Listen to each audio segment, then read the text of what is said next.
আউযুবিল্লাহি মিনাশ শাইতানির রাজিম বিসমিল্লাহির রহমানির রহিম। সুপ্রিয় শিক্ষার্থীবৃন্দ, আশা করি সকলে ভালো আছো, সুস্থ আছো, সুন্দর আছো। বরাবরের মতো তোমাদের মাঝে আরও একটি নতুন বিষয় নিয়ে আসলাম। সেটা হচ্ছে আজকের আলোচনার বিষয় যে ইলেকট্রনের তরঙ্গ কণা দ্বৈততা বিষয়ক ডি ব্রগলির মতামত আলোচনা করো। অর্থাৎ বিজ্ঞানী ডি ব্রগলি ইলেকট্রনের তরঙ্গ কণা অর্থাৎ প্রত্যেকটি যে ইলেকট্রন বা ক্ষুদ্র যে বস্তু কণা, এগুলো প্রত্যেকটি এক একটি তরঙ্গ আকারে বৈশিষ্ট্য প্রকাশ করে, এই সম্পর্কে মতামত আলোচনা করা হবে। ডি ব্রগলির তরঙ্গ, আমাদের ডি ব্রগলির মতামত জানতে গেলে ডি ব্রগলির তরঙ্গ সম্পর্কে আগে জানতে হবে। ডি ব্রগলির তরঙ্গের ক্ষেত্রে কি বলা হচ্ছে? ডি ব্রগলির তরঙ্গ বিজ্ঞানী লুইস ডি ব্রগলির মতে প্রত্যেকটি ক্ষুদ্র বস্তু যেমন ইলেকট্রন, কণা এবং তরঙ্গ ধর্ম অর্থাৎ দ্বৈততা ধর্ম প্রদর্শন করে। অর্থাৎ কোনো একটি বস্তু কণা একটি নির্দিষ্ট তরঙ্গ বিশিষ্ট হয়। অর্থাৎ কি বলা হচ্ছে যে কোনো একটি বস্তু কণা কি বিশিষ্ট হয়? একটি নির্দিষ্ট তরঙ্গ বিশিষ্ট হয়, যেটা যতই ক্ষুদ্র বিশিষ্ট হোক সেটা একটা হচ্ছে কি একটি ক্ষুদ্র তরঙ্গ বিশিষ্ট হয়। ওই তরঙ্গকে ডি ব্রগলির তরঙ্গ বলা হয়। নিচে ডি ব্রগলির তরঙ্গ প্রতিপাদন করা হলো। তাহলে মূল বিষয়টা আমাদের ডি ব্রগলির তরঙ্গ কি? কোনো একটি বস্তু কণা একটি নির্দিষ্ট তরঙ্গ বিশিষ্ট হয়, ওই তরঙ্গকে কি বলা হয়? ডি ব্রগলির তরঙ্গ বলা হয়। এই ডি ব্রগলির ডি ব্রগলির সমীকরণ প্রতিপাদনের ক্ষেত্রে আমরা যে বিষয়টি দেখব, যে প্রথম অবস্থায় আমরা জানি যে প্লাঙ্কের কোয়ান্টাম তত্ত্ব অনুসারে বিজ্ঞানী প্লাঙ্ক তিনি কোয়ান্টাম তত্ত্ব অনুসারে আমরা যে সূত্রটি জানি সেটা হচ্ছে ই ইজিক্যাল টু ভি ইংরেজি ভিএইচ বা এইচ ভি। ই হচ্ছে কি? প্লাঙ্কের হচ্ছে অর্থাৎ ফোটনের শক্তি। ই হচ্ছে ফোটনের শক্তি, এইচ হচ্ছে প্লাঙ্কের ধ্রুবক এবং ভি হচ্ছে ফোটনের কম্পাঙ্ক। ঠিক আছে, তাহলে হচ্ছে যে প্লাঙ্কের ধ্রুবকের একটি মান রয়েছে, সেটা ক্যালকুলেটর থেকেও আমরা মনে রাখতে পারি, এবং ভি হচ্ছে ফোটনের কম্পাঙ্ক।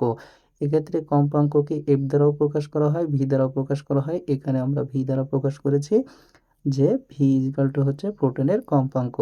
আবার আইনস্টাইনের ভরবেগ বিশিষ্ট সমীকরণ, যে বিষয়টি আমরা জানি যে আইনস্টাইনের ভরবেগ অর্থাৎ আইনস্টাইনের ভরবেগের শক্তি হতে পাই অর্থাৎ E equal to M C square, অর্থাৎ এটা হচ্ছে 2 নম্বর সমীকরণ। এক্ষেত্রে এম হচ্ছে ফোটনের শক্তি না, এটা হবে আমাদের মূলত ফোটনের হচ্ছে ভর। এখানে শক্তি হবে না, এটা হচ্ছে আমাদের কি? ফোটনের ভর।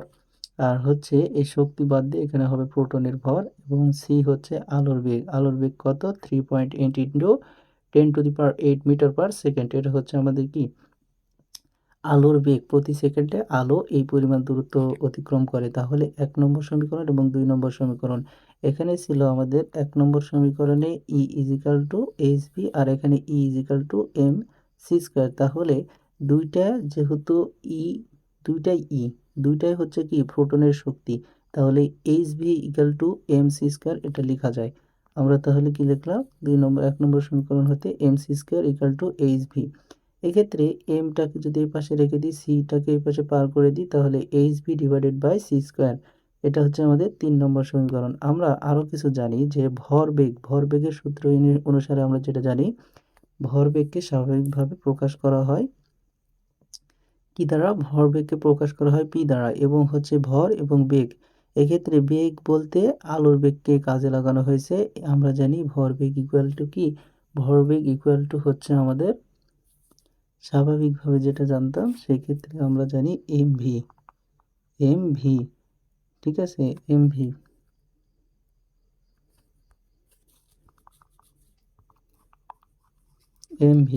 কিন্তু এক্ষেত্রে আমাদের বেগ হিসেবে আলোর বেগটাকে কাজে লাগানো হয়েছে। আর পক্ষান্তরে যে বিষয়টি, সেটা হচ্ছে আমাদের ভরটা রয়েছে। ভরটা কি? ফোটনের ভর। তাহলে আমরা বলতে পারি পি ইকুয়াল টু হচ্ছে H V divided C square. অর্থাৎ এম ইজিক্যাল টু আমরা আগেই পেয়েছিলাম কি? এই যে এম ইজিক্যাল টু আমাদের ছিল H V divided by C square. তাহলে হচ্ছে এম এর জায়গায় এই এম এর জায়গায় আমরা বসালাম এইচ ডিভাইডেড সি স্কোয়ার, এবং ইন্টু কি ছিল আমাদের? সি ছিল। যেহেতু M is equal to H V divided C square. এরপর তাহলে আমরা যে সমীকরণটি পেলাম, সেক্ষেত্রে দেখতে পাচ্ছি যে পি ইজিক্যাল টু হচ্ছে H V divided by C. এক্ষেত্রে আমাদের আর একটু বিষয় জানতে হবে। সেই বিষয়টা কি? যে স্বাভাবিকভাবে আমরা জানি যে আলো, আলোর বেগ, আলোর বেগ বেগ সি ইকুয়াল টু হচ্ছে ল্যামডা ভি। এটা হচ্ছে কি আমাদের হচ্ছে আলোর বেগ। তাহলে এক্ষেত্রে আমরা যদি ভিটাকে রেখে দিই, ভি অর্থাৎ ল্যামডাটাকে যদি বের করি, ল্যামডা ইকুয়াল টু কি হবে, অর্থাৎ সি ডিভাইডেড বাই ভি। তাহলে ভি, কিন্তু এই যে এখানে সি ডিভাইডেড ভি আর এখানে রয়েছে ভি ডিভাইডেড সি, তাহলে যদি আমরা উল্টো করে দিই তাহলে 1/ল্যামডা, এক্ষেত্রে আমরা এখানে কি পাবো, উল্টে দিলে ভি ডিভাইডেড বাই সি। তাহলে এই যে V divided by C equal আমরা কি লিখতে পারি, যে পি ইকুয়াল হচ্ছে H into V divided by C equal to, এখানে আমরা কি পেলাম, 1/1 ল্যামডা। ঠিক আছে, আশা করি এটুকু বুঝতে পেরেছ। এরপর যে বিষয়টি সেটা আমরা যদি বলি, এখান থেকে ল্যামডার মান যদি আমরা বের করি, ল্যামডা ভাগ আকারে আছে, এই পাশে ল্যামডা, এই পাশে হবে এইচ ডিভাইডেড বাই পি। এটা হচ্ছে কি আমাদের মূলত সমীকরণ এইচ ডিভাইডেড ভি। এটা হচ্ছে কি আমাদের ডি ব্রগলির তরঙ্গ দৈর্ঘ্যের যে সমীকরণটি, এটা